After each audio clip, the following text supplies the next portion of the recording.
Shall we get my next guest out, ladies and gentlemen? Yeah! Please welcome the fabulous Thandie Newton. Uptown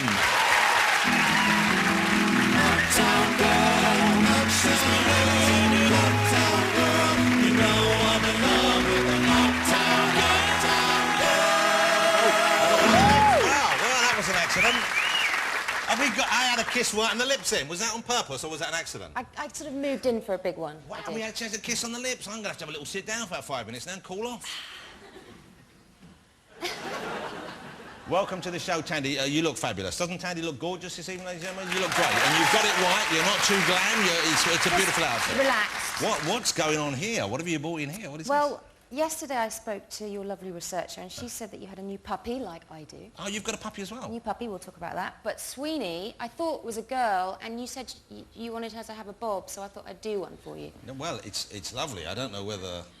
It's fine. It would work for Sweeney. A little bit of toupee glue. We could give it to Daniel. We could cover up during the nude scene, the necklace of it. Little merkin. That's what they call a pubic wig, I believe. Merkin, yeah. Have you ever encountered such a thing in your professional life or indeed socially?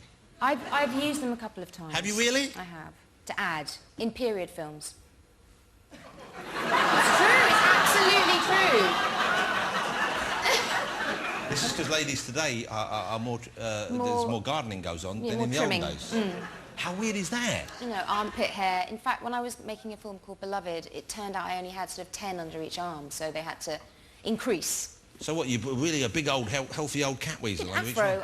Afro under each. Wow, and is that weird having... Wouldn't it be easier just to grow it? I only had 10 under each, love. I'm a sort of a hairless person. So have you, over the years, have you waxed and depilated so often that you think you've scared the hair into not coming out there anymore? No, it just never really started. You were never a hairy girl? No. This is a strange conversation. I know, yes. I love it to have you here, though. Thank you very much for coming on the show, and thank you for bringing that. You have a new puppy as well? What dog do you have? Yeah, a little mixed up bit of something. So it's not a breed dog as such? No, a little mongrel. What is the dog's name? Magnificent. Oh, there we have a picture of you. What a sweet dog. Yeah. And how old is Magnificent? She's Maggie for short. She's 9 weeks old. Well, Magnificent is quite a lot to live up to. It is, isn't it? Now, listen, I knew you'd travelled all over the world. I knew you'd lived in Cornwall for a brief period. Yes. And then initially I thought it was Zimbabwe. We lived in Zambia. Right. But my mum is from Zimbabwe, which is neighbouring. So your mother is Zimbabwean, but you lived in... in Zambia. She was working in Zambia when my parents met. And that's where they met. And is it true that your mother is a princess? She's of some sort of royal lineage? She's a Shona princess, yeah. Wow. Except, I could leave it there, but the truth is that in Zimbabwe and in a lot of parts of Africa, there are many tribes, and each tribe has a lineage which has a royal monarch. So you'd have... So there are many. There's like many queens. So it's not as big a deal as it would be, say, being a princess over here, where there's only the one royal family. Exactly. But at the same time, it must be quite something, isn't it? I mean, there must be... Well, my mum remembers people, even after the colonialists came in and got rid of the royal families, people would come past the town that they lived in, the village, and sort of genuflect outside their door. Wow. What a great thing to have in your past, I would have thought. No, it is. It really is. Let's talk about some of your movies, because I've enjoyed you in any number of movies. I loved you in Crash, which was a tremendous movie, but it was a great performance by you in a very difficult part to play, because I don't know if you've seen the film, but it's a woman in initially very unpleasant circumstances. There's a racist policeman, a troubled man who does something quite horrible to you, and those sort of days filming, I would have thought that must be hard work, isn't it? It was surreal, definitely. And also I didn't actually know that the scene that you're talking about was going to be as extreme as that, because in the script, and I can understand why, they sort of hedged it. It wasn't really that stark what was going to happen.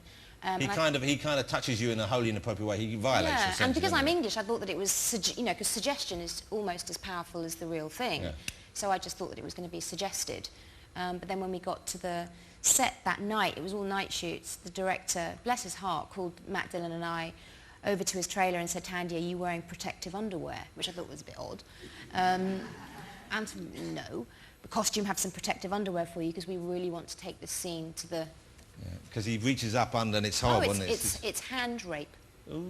And I wasn't prepared for that. I was shocked.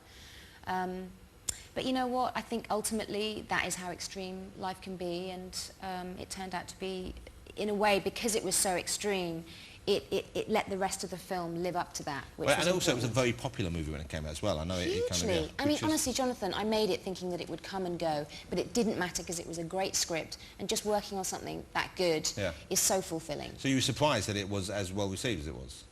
just completely shocked. How is it when you get the phone call and someone says you've been nominated for an Oscar? That must be quite some call to receive, isn't it? Well, I was nominated for a BAFTA. And an Oscar as well, weren't you? No. Or not? Oh, I thought you were. No, the film won. Ah, I the see. Oscar. The film was. So you're not for BAFTA. Well, that's But I like it because you obviously feel that I should have been. Yeah. I'm telling everyone you were, and let's face it, Should we that's just more change important. Yeah, let's say you won the Oscar. We can Photoshop that out immediately, that one. OK, well, let's even though the BAFTA, which is, of course, the English Oscar. That's And it's what more it is. important. Yeah, of course, Yeah. to us. Yeah. Once again, though, what a great moment that must be when you get the call. Who phoned you? Is that your agent, or is it someone who worked on the movie with you? Or? I can't remember. It didn't matter. So it's not that big a moment then? No, it was completely... huge, but the deliverer of the message was sort of Yeah. insignificant. I was, so happy. OK, so have a look. This happy. is Thandie in Crash.